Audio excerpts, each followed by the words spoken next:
देखिए, अयोध्या का उत्सव लोगों ने देखा तो नंदी बाबा ने भी कहा, भाई हम काहे इंतजार करें।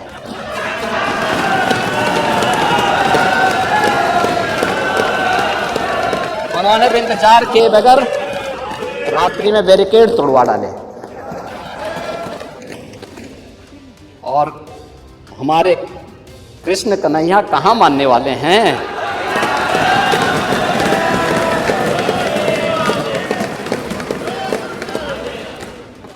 यानी लोक आस्था, भारत के अंदर लोक आस्था का अपमान हो, बहुसंख्यक समाज गिड़गिड़ाए, ये पहली बार देखने को मिला। दुनिया देख रही, स्वतंत्र भारत में काम पहली बार पहले होना चाहिए था, 1947 में प्रारंभ होना चाहिए था। और उस आस्था के लिए बार बार गुहार लगाता रहा। हमने तो केवल 3 जगह मांगी, अन्य जगहों के बारे में कोई मुद्दा नहीं था।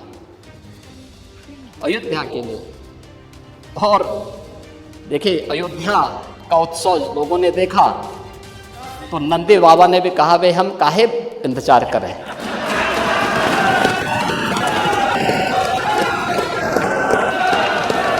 उन्होंने भी इंतजार किए बगैर रात्रि में बैरिकेड तोड़वा डाले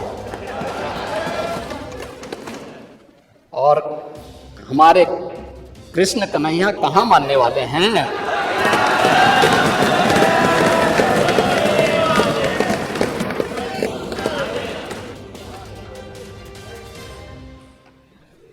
विदेशी आक्रांताओं ने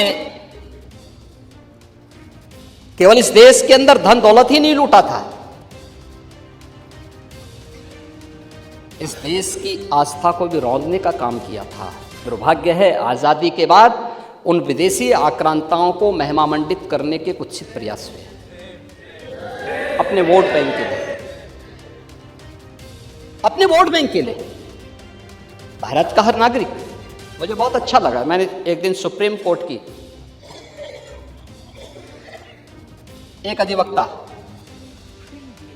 संभवतः मैं उसका नाम जान नहीं पा रहा हूं, लेकिन कुछ संभवतः कोई सुबई खान है,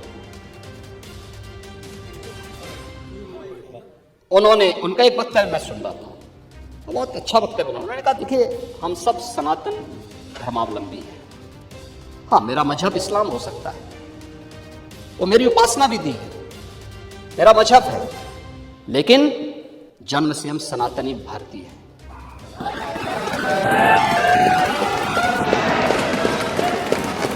ये बोलने में संकोच क्या, लेकिन यहां तो अपनी पहचान को और भारत की पहचान को ही समाप्त किया जाता है। हम महिमामंडन कर रहे हैं उन्हीं आक्रांताओं का जो भारत की लोक आस्था पर प्रहार करते थे, जन विश्वास को रौंदने का काम करते थे। भारत के महापुरुषों, भारत के वीर सेनानियों, भारत के आराध्य देवों को अपमानित करते थे, जिनके खिलाफ हमारे वीर सेनानी लड़े थे, महापुरुष लड़े थे।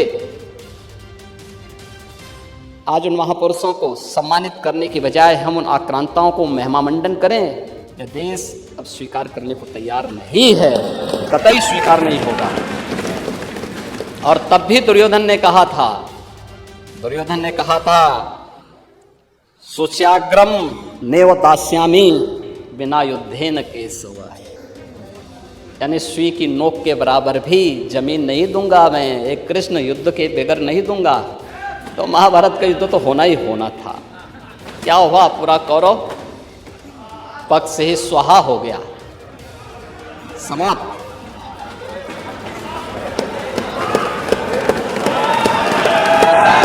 और याद करना, हमसे जुड़े रहने के लिए हमारे YouTube चैनल को सब्सक्राइब करें और नई वीडियो की नोटिफिकेशन के लिए बेल आइकन को दबाएं।